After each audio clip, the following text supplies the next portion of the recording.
Great. So So, welcome. Thank you. Satyarthi, how did Osho get you from the beginning?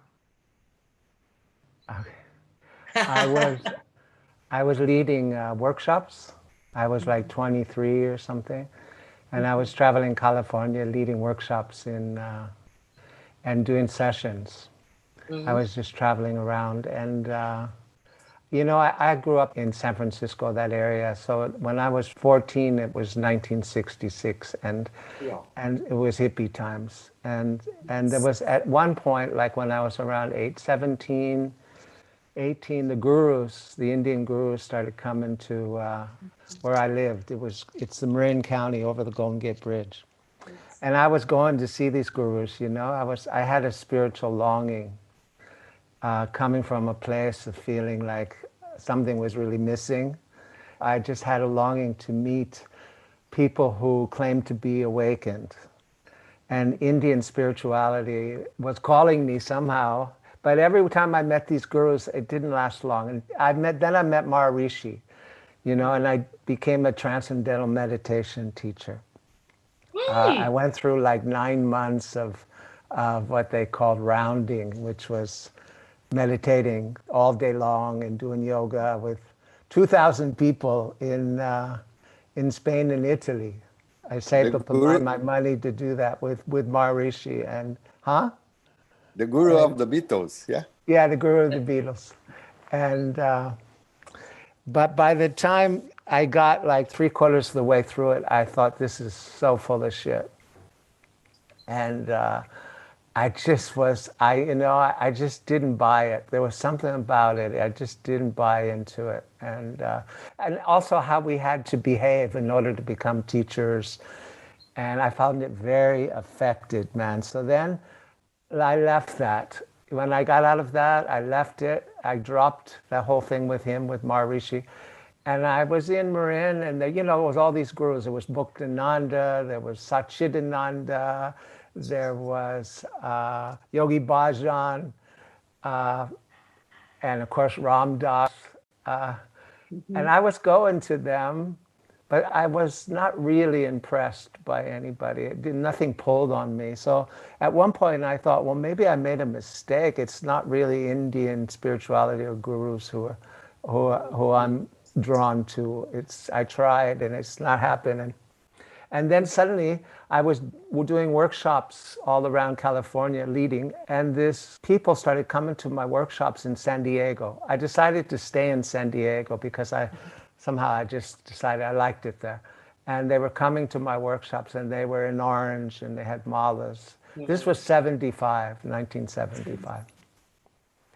And I was like a little intrigued. And then they were cool people, and they loved to dance and they loved to party. And, I was 23, and it was sexy and it was juicy. And I started reading Osho, and I went, wow, this is a whole different level than I'd come across. I mean, by far, it was very impressive. And yeah, that was it, man. I got hooked, so I was hooked on Osho. It was a big community. There was a community there and a center there. And and a lot of sannyasins were coming to me for sessions and some workshops. And I liked them very much. And I just thought, oh God, I got to meet this man. And then Krishna Prem was there, and he was trying to get this place, Gitam, happening, which was this big Osho center in the desert. And I was doing sessions on him. And so I gave him $500 at that time to make this center happen. So I went to his center, and I lived there for 3 or 4 months. And then I went to Pune, and that was it. I got hooked. I met Osho. I met the commune, and I was hooked, man. I got hepatitis, and I thought, I was on a super healthy health food, teaching health food, you know, teaching shiatsu and acupuncture and anatomy and very healthy organic. And then I get hepatitis after I'm there a month in the monsoon. And I thought, whoa, but it didn't matter. On some level, I was just hooked, you know. And then I was a disciple at that moment. What year was it that you came That to was Pune? 76. 76. Yeah. Wow. And how was it?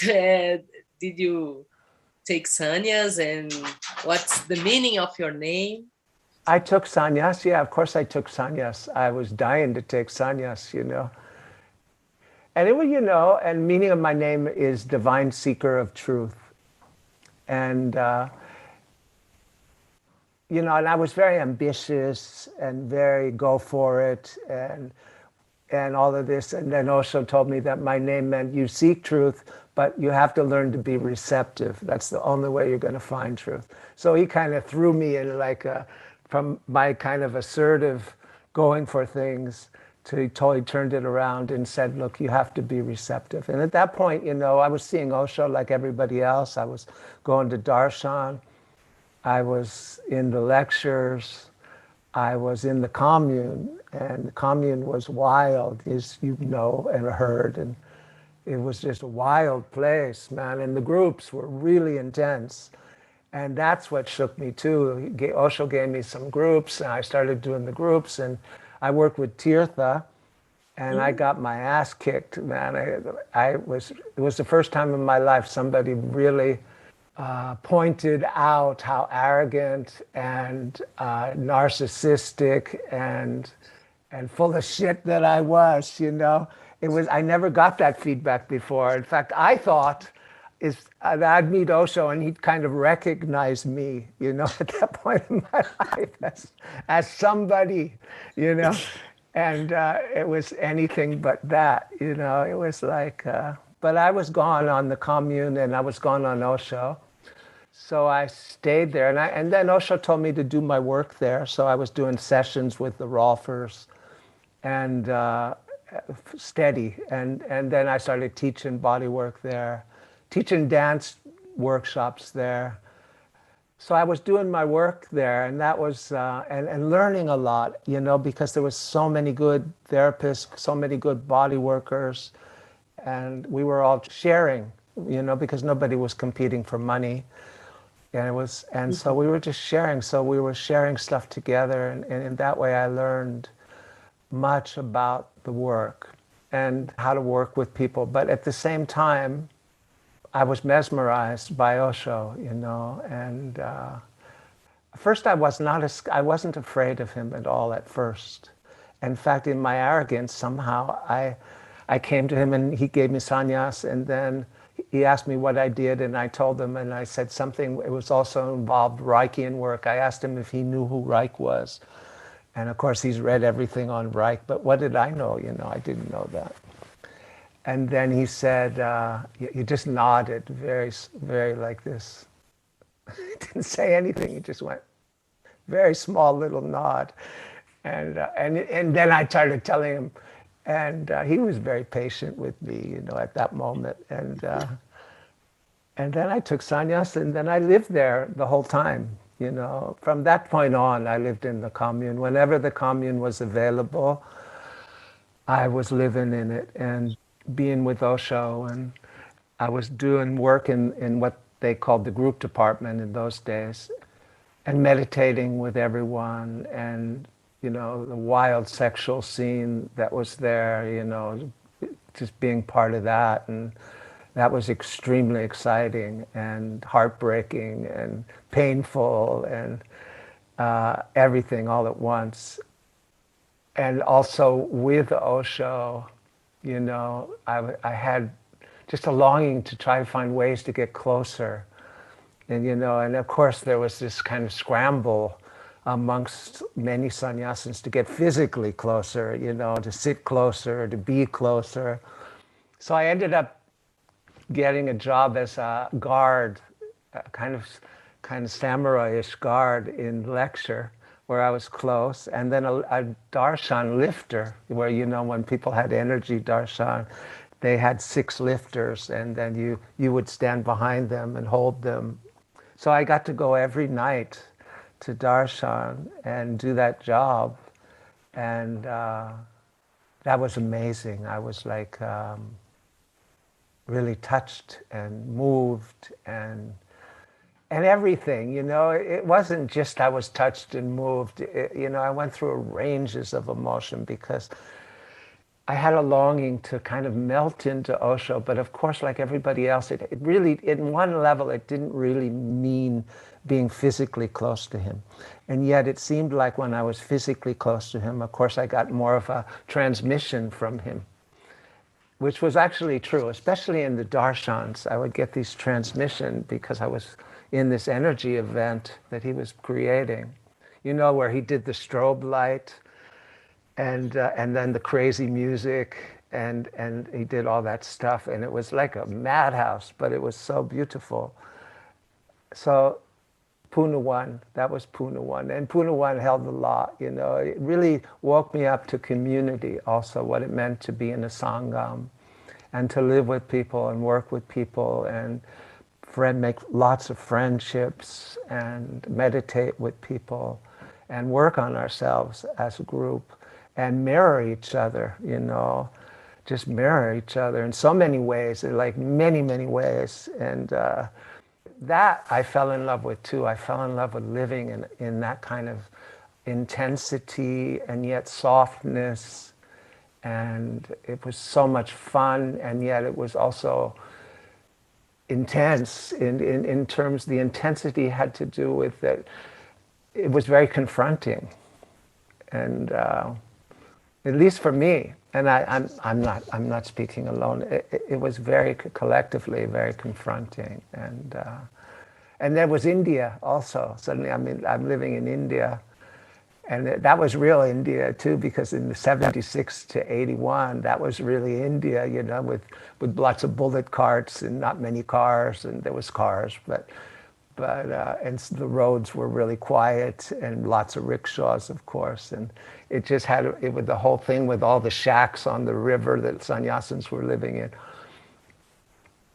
and that whole thing of India, you know. It was also a big part of that experience of being with Osho is merging with India in some level and falling in love with India, you know. I fell in love with India. It was like, wow, this is something that opens me up, that gives me so many possibilities, and it's so outrageous. It's still outrageous, you know. That thing about India never changes. It never really changes. Many more cars, much more money, but it's still crazy and chaotic and heartful. Yeah, that's the beginning of that story. Then, did you go with Osho to the ranch straight, or you stayed somewhere before going? Well, I went to the ranch when the ranch opened up for the group department to come. Just a part of the story I forgot to tell was right before he left, he got a bad back, Osho. So they called me in to do body work on him. And it was like, I don't know, I must have done like, in that first time, I must have done like 20, 25 sessions in a matter of 20, 25 days, because we did it every day. And, wow. And that also did something really strong to me, because he was a very simple, it felt very simple in one way. He would come in, I was very nervous the first times, you know, here I am going to meet him in this way, very personally, but he just put me at ease, you know. Vivek would walk in with him, and I was in his dining place. It was this balcony right in front of his room, which was his dining, and the table was there, and then he would come in and he would just put me at ease. He would be very sweet and call my name and say, do what you do, I'll be, you know. And then he was very aware. I would work on him, you know. I did deep body work and for his back, and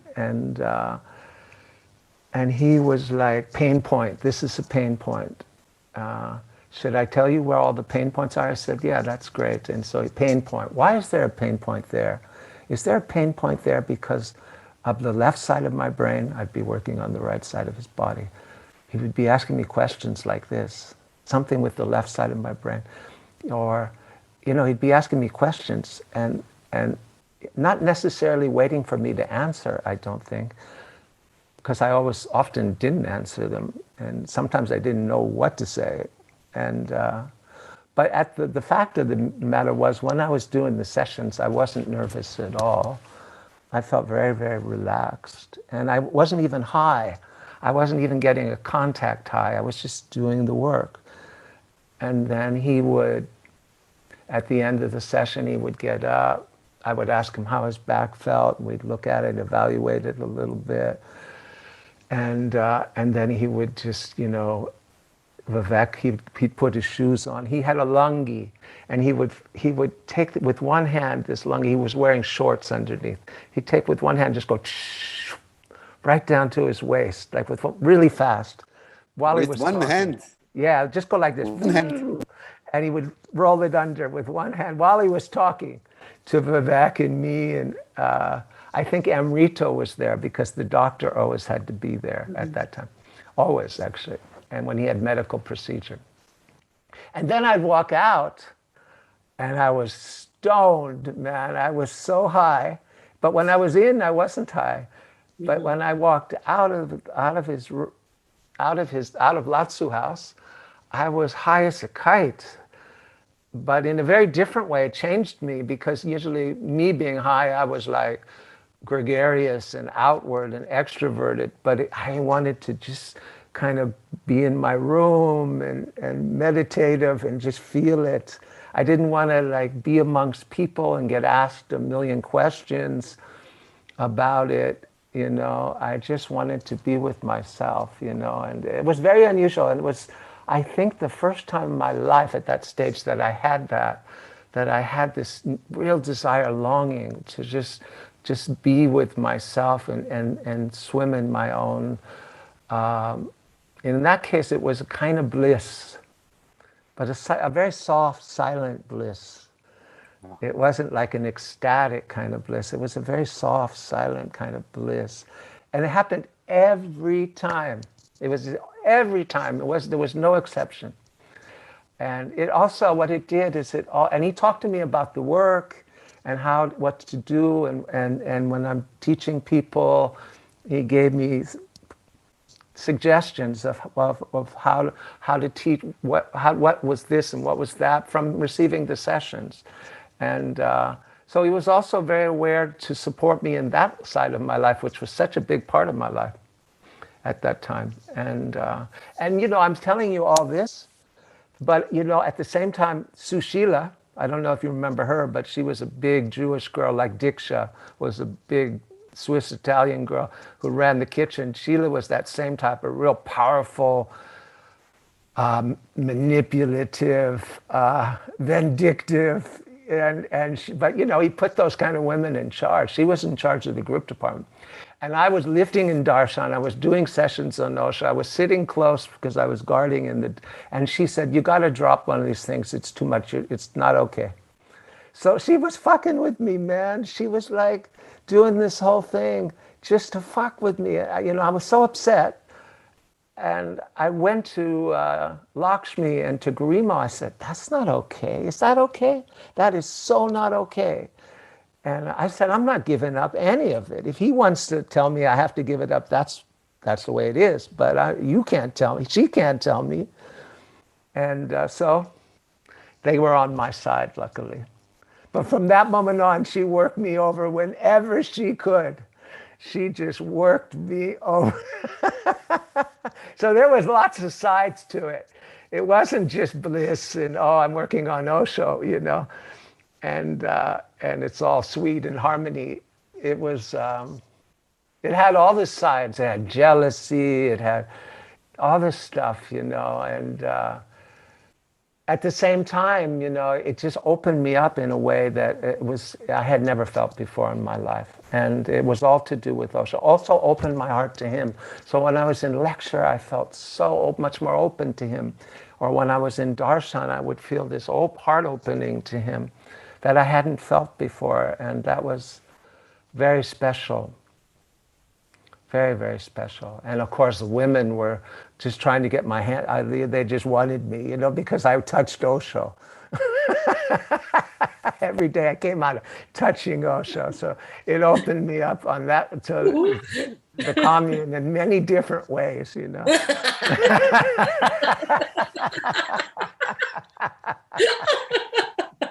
I guess the whole package comes all together. Yeah. All together, and it was very intense. You know, it happened in Pune too. In Pune too, I worked on them for 2 months or 2.5 months every day. But that's another story. I don't have to go there. But you know, the same dramas and the same things. It was very similar, only it lasted a lot longer. And it was also one of the best times of my life. In fact, probably I would say the best times in my life, in terms of my state of being and how I was in myself and fulfilling my needs. Also, there was something. It was amazing. Osho had power, man. Guy had power. He was just transmitted that spirit, and if you were that close in touching, if you were even a little bit open, you know, it penetrated your pores. It was just powerful. And the other side of it, it was addictive. It was like, you know, you needed the next fix and the next fix, man. And I was always scared it was going to end, you know. But you know, of course, it did end, and I went through my stuff with that too. But it was very, very addictive. I mean, I don't think I was. I was not addicted to anything in my life like I was to that. You know, it was everything to me, and I had that opportunity. Yeah, to be with him in such a way. Yeah, so that was a powerful thing that happened to me just before we went to the ranch.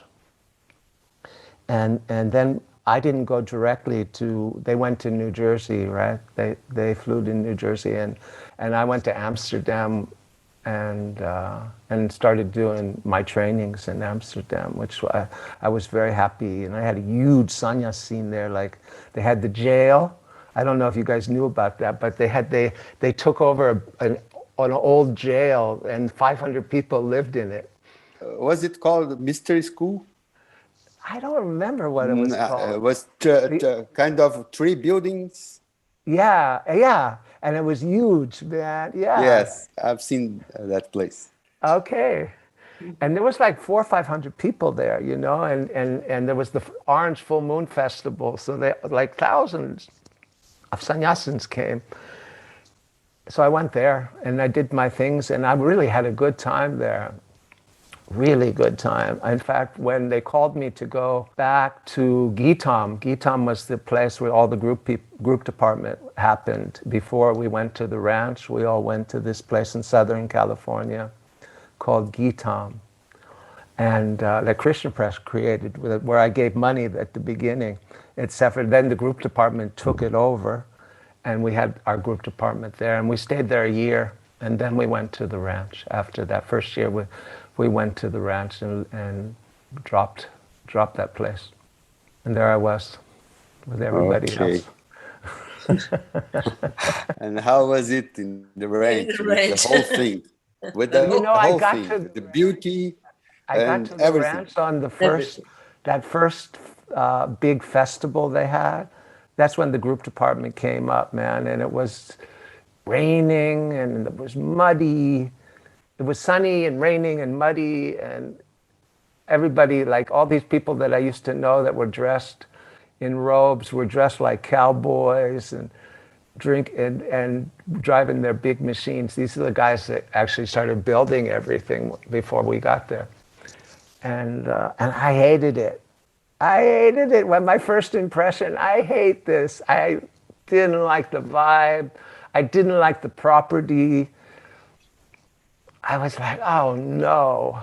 And but we were luckily going back. We just went for the festival. Then we went back, but we only lasted another 2 weeks or something in Gitam. Then we moved up to the ranch.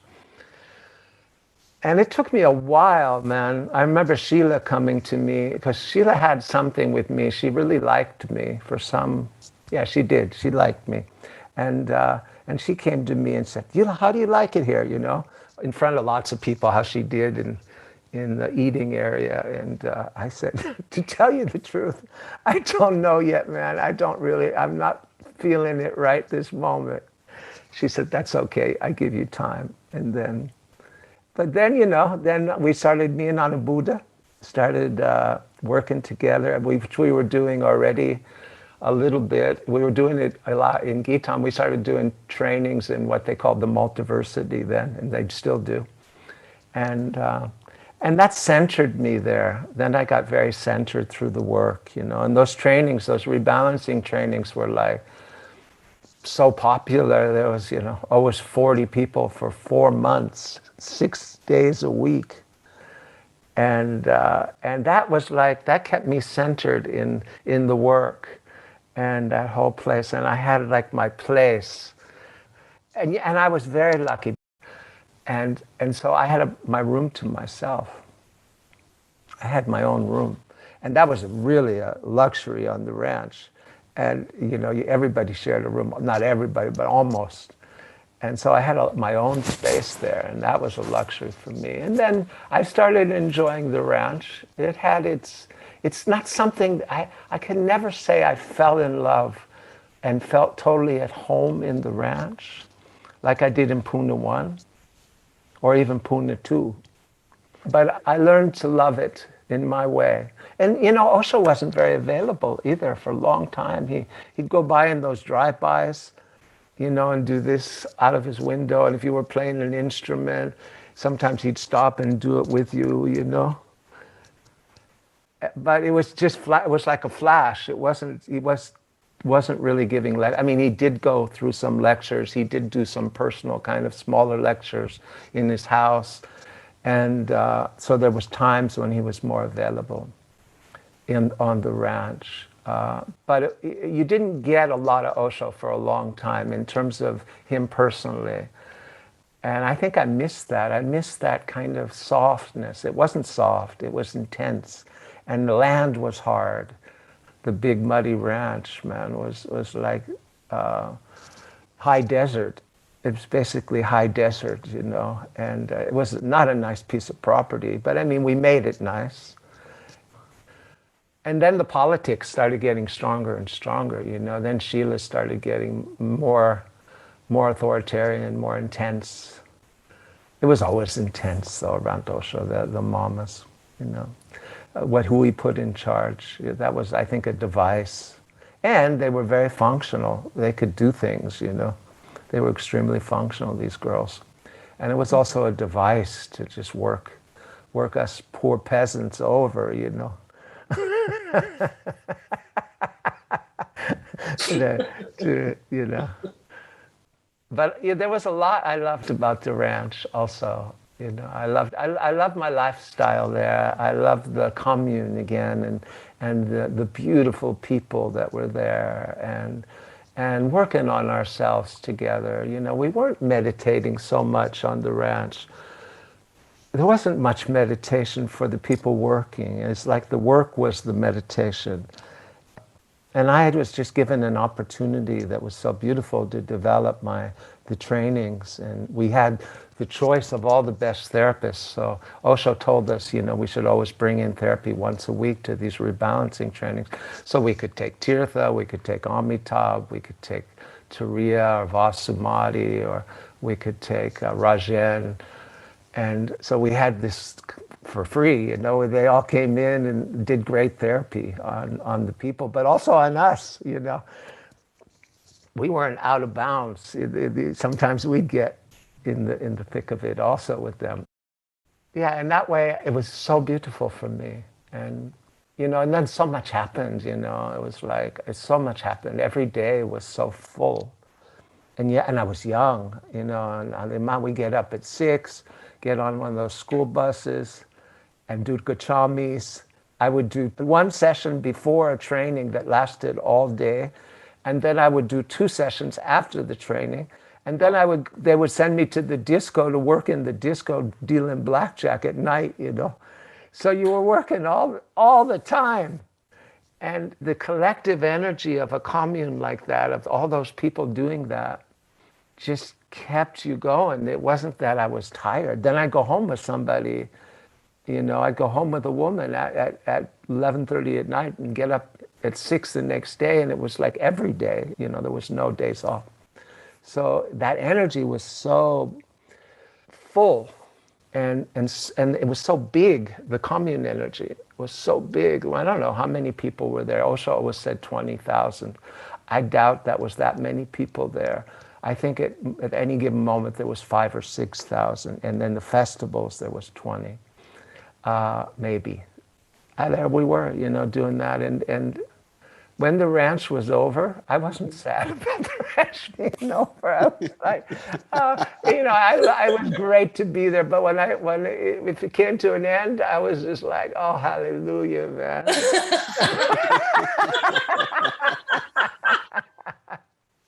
Wild country. It had its wildness, but you know, it also was highly structured, and it lost the wildness of Pune 1. Let's say that. Pune 1 was really wild. Everything was crazy and wild. And this was different. It was very different. And it was a lot, even the communes were always authoritarian, you know, it was big hierarchy, always women in charge, and then, and tough women, you know. He put tough women, if they weren't tough when they started, they became tough. And to break your balls, man. And they did. And that was part of his device, I think, that you had to deal with that, and how you dealt with that. And somehow I learned, like everybody else, I learned how to deal with it, how to, you know, and how to be with these women. And I did my best to make friends with them the best that I could. And not to like put them in a position where I felt like they were threatening, you know, which they were in some way. It was still you know, like relationships and sexuality and jealousy and competition over women, or women competing over men, and all that stuff that goes on. It was still very strong there. All that was going on at the same time, you know. And yeah, I just stayed. And then when it was over, I was like, oh, yeah, I was relieved. And I went straight back to Amsterdam, you know, just started my work again. And stayed in Europe, you know, I'm American, but I was so far from America. You know, this other thing, it was very unusual for me to watch. The Americans and the Europeans, and the difference when the ranch finished. You know, many people felt very betrayed, and then what happened with Sheila, and that happened all over the world. But the Americans, they were like ranch, I called them ranch casualties. You know, they never recovered. I still meet these guys. I go to Marin County, where I grew up. There's a lot of old sannyasins there. I still meet these guys, you know, and they never really recovered from a lot of them. I realized that culturally there was such a difference between Americans and Europeans, also South Americans, and you know, but the Americans have a betrayal wound that is much stronger, and they reacted. They closed down much more. Not me though. I didn't. I went through my thing, you know, screaming and smashing walls when everything broke open, and the whole thing happened with Sheila, and it just freaked me out. But I had a catharsis, and that was it, man. And somehow I got over it. So after Ranch comes the world tour, and you are in Holland, you said. Yeah, the world tour was going on, and then, actually, no, that's not true. I went to Holland, yeah, right away, and then me and Anna Buddha, we started a commune for the rebalancing trainings in Tuscany, right underneath Miasto. There was this big hotel, and I mean, our trainings on the ranch were booking like 40 people. And as soon as we got out of the ranch, you know, we always dreamed, me and Anna Buddha would count the money on the ranch, you know, how much money they made, you know, 40 people paying $9,600, you know, it was a fortune for one training. We would just fantasize what we would do if it was our money, you know.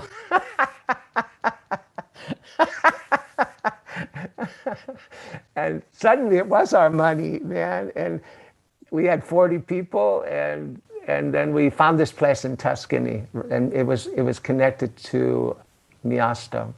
Miasto actually owned the hotel, and there was this place, La Hacienda, and they just had renovated both places, and we could house about 100 people.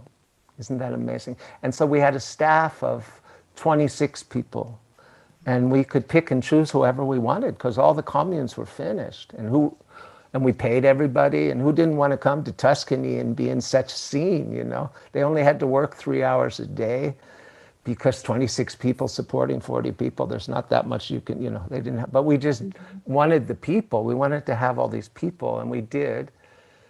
You know, we lived, and we're Americans, me and Anna Buddha, we lived in these old, you know, buildings with these huge fireplaces, and, you know, Tuscany. If you're an American, you first see Tuscany, it's like a fantasy, you know. You can't believe it. Florence, Siena, the whole thing. And so we stayed there a year and did that. And we had really a cool commune. We had such a cool commune. And we had such a good time. And we did 4 trainings in a row with 40 people each for 2 months each. And make money. I bought a Porsche. I bought a Porsche.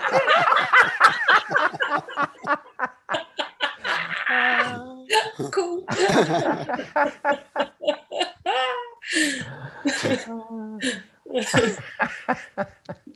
And then did you bring your Porsche to Pune too?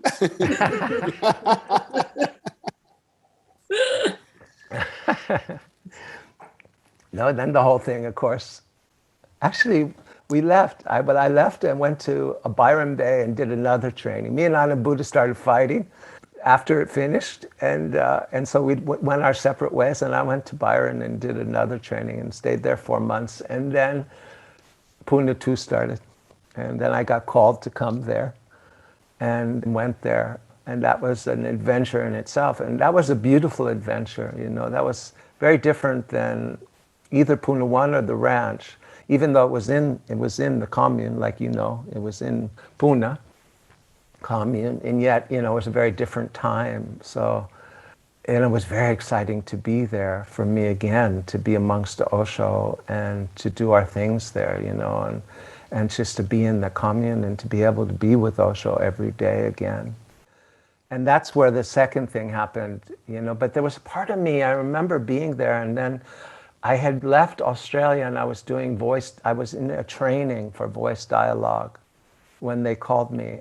So I was in Pune, and then they gave me this beautiful room, and they put me in both lectures. There was 2 lectures, and not everybody, it was a very kind of, you know, lucky thing to be able to go to both the lectures. I got to go to both the lectures. So they were really giving me a lot.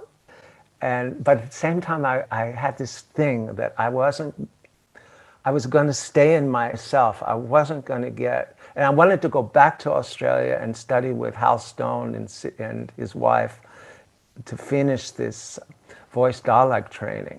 I wanted to do that. And I told everybody, I'm going to do that. I'm going to do it. I told the Multiversity, I'm going to go, I'll come back, but I'm going to do that. And the day, this is a true story, man. The day I was packed, waiting to go out of my apartment, just lying on my bed. I had like a half an hour before my taxi was going to meet me in front gate. And everybody's telling me I'm crazy. It's so stupid you go now. And I was determined to do it. And then suddenly, Paramartha and Swarup, you know, the therapist, he came to my window and he said, be dressed and washed and to come into Lao Tzu in a half an hour or 40 minutes or something. And I thought they're playing a joke on me because they know I'm going now. And then he said, no, for real, be dressed. And so I did, and it all started again with Osho. He wanted sessions. He had a bad shoulder from doing this, I think, all the time in the lectures. He had a bad shoulder. And so they pulled me in to do sessions. And he said at the end of the first session, he said, well, I hear you're going to Australia. He said, I was thinking of calling you back for tomorrow, but I hear you're going to Australia. I said, no, I'm not going to Australia. That was obvious. He was playing with me, you know. And then that went on for two months or 2.5 months or something. Those sessions, they went on for a really long time. And a lot of stuff came up then, you know. It was beautiful like it was before, and it was very intimate in a way to be with Osho in that way. And he'd play tricks on me sometimes, you know. Like I would look at, he'd be lying there, and I'd say, Osho, I wanted to work on his back, and he's lying on his back, and I'd say, turn over, and he would just look at me like I didn't say anything. And then I'd say, Osho, turn over. He would just look and not do anything. And then the doc, you know, Amrito would get all concerned, and Vivek would come up, like maybe he's gone, or I don't know what they thought. And I was a little like, what, you know? And then he was just playing tricks on me to see how I would be. And he had this way, you know, of being a little bit of a prankster, you know, like playing with. And I think it was a way of just seeing how deep you could stay and how much you could be there, or how distracted something would make you. I don't really know. It wasn't spoken about. It was also a very powerful time and a very emotional time in a way, and heartfully emotional. But also, again, the fear of losing the job. And then finally I did lose the job, and Anna Buddha got it. And the jealousy I went through, man, it was like being a jilted lover, man. And except for you can't blame the woman, because the woman is Osho. And you can't, what can you say? You can't, it's not, he can do what he wants. And then he started doing sessions with Anna Buddha, and who I was working with. We were teaching together, and he was my best friend of the time. And that was like so painful. I went through so much jealousy and loss and grief. You know, I wrote him many things, and he was very sweet, you know, answered questions, and he was very sweet to me. He never hit me around that. One time I asked a question, and he didn't hit me, but he just made me see that I was comparing, and that comparison was not where it's at, basically. It was a real big teaching for me that whole time, huge teaching. How to come out of my personality to some degree and be more in my heart and innocence and being, and live that way more often. Because I had a strong personality that I developed and thought was cool in my own ignorance. And those times really with Osho really reflected that very strongly. And I would get messages through Neelam, who was his secretary of the time. He would send me a message, you know, like Satyarthi is too in his personality. He needs to learn to meditate. But he will. And I thought, what have I been doing for the last 20 years? But at the same time, or for 30 years or whatever, at the same time, I knew what he meant. It wasn't offensive, because I knew exactly what he meant, and I didn't take it as a hit even. I took it as just a direction that he was giving me, and a support, actually. Wow. Yeah, so Pune 2 was beautiful also. It had a whole different vibe than all the other communes, like everyone did. And Osho was very available in terms of lectures. And the lectures, as all lectures, you know, with the commune, to be in that. We're everything, to be honest. We're beautiful, we're tedious, sometimes too long. You sit there too long, and sometimes so inspiring. And sometimes I would click into spaces, and other times not. And it was like life, you know, learning how to meditate. learning how to receive, as he would told me at the beginning, that I needed to learn to receive in order to find truth. So he was teaching us and teaching me how to receive and how to be porous and allow a transmission that he was giving to come in beyond the words, you know. Of course, the words were like, you just were awestruck by his abilities, like we all are, to speak, and his understanding and his brilliance. It was the energetic transmission that he was putting out that I had to learn to receive, and that was always my thing, and still is my thing. I have to learn to receive, you know, it's a life work for me. Wow. We are very touched for your testimony. I would just like to talk to us about Osho leaving his body. How was it for you? And how did you integrate it in your being up to now? I'm going to be like 100% honest about how it was when it first happened. When Amrito came out and said that he left the body, it was a shock. It was like, whoa, I didn't see that coming. Even though all the signs were there, he was barely hanging on, and you could see it, you know. He'd come out for 5 minutes and do a few namastes and go back. And it was, then he wasn't coming out for a long time. And then we changed his name from Osho to No-Show, you know. You don't get it, because he wasn't out, you know. And then when he did that, when Amrita told us that he left the body, I was like, first I was really hit. It was really strong grief that hit me. And I immediately went to my friends afterwards, and we just were like in disbelief in a way.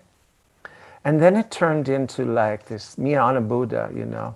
Anabuddha, I remember saying to me, we'll be millionaires before we're 30. Because we were set free to go make money, right? Again, buy another Porsche. And I remember that line of Anabuddha, we'll be millionaires before.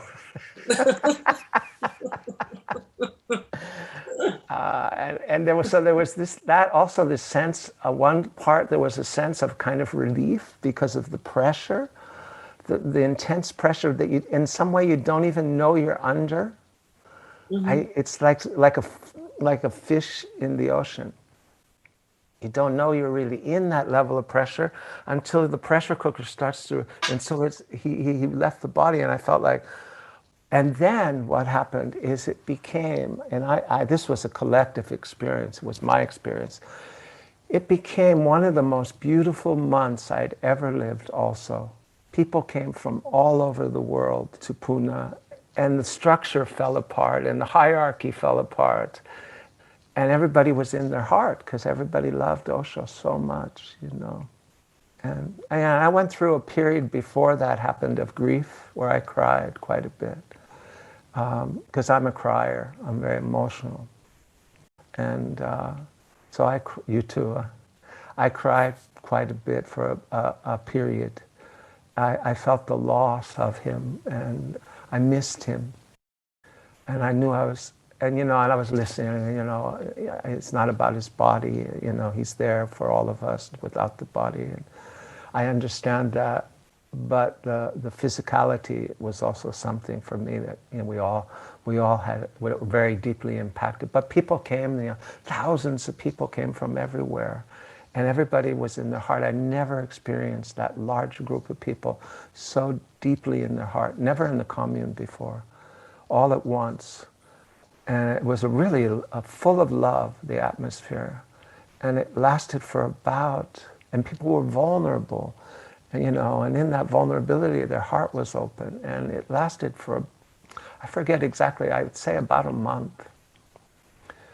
And, you know, we still didn't really know what to do. And then, of course, I did my thing with my work, and I don't even remember where I went.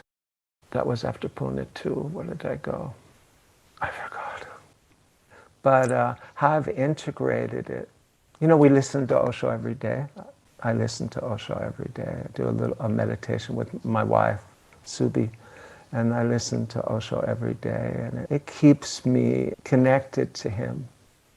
Just to hear his voice and to listen to his wisdom and to go into a silent state. Like I'm singing to the choir now, but I needed something. So I went to the Miracle of Love, where there was this Kalindi and Gorasana and the lady, and I actually joined that community for 6.5 years.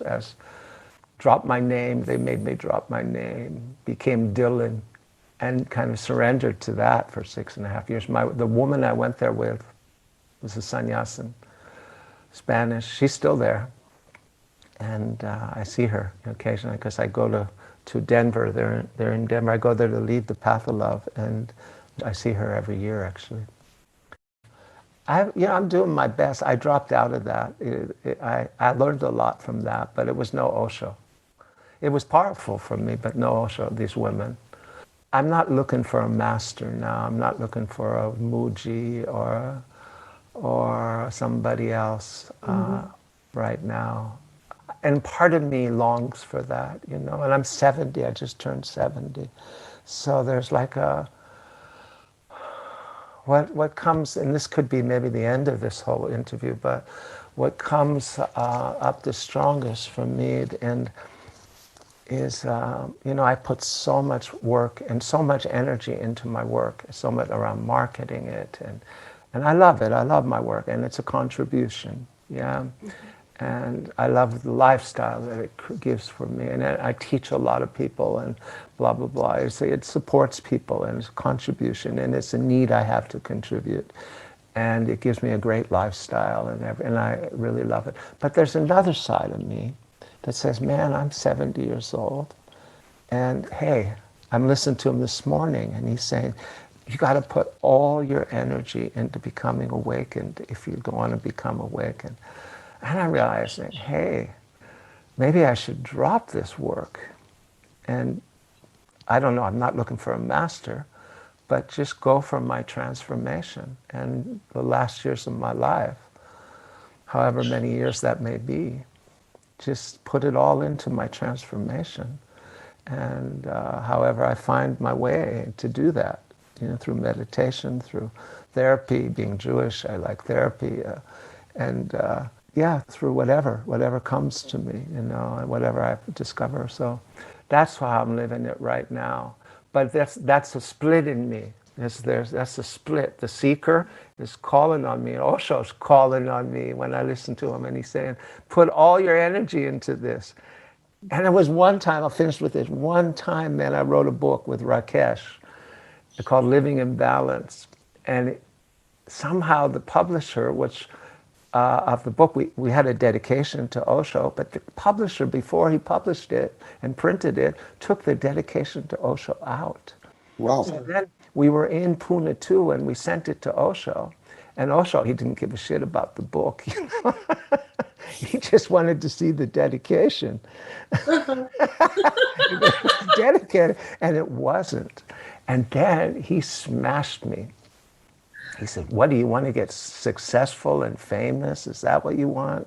And make lots of money and become well known and become, or do you want to, become awakened? And that was what the question he put at me.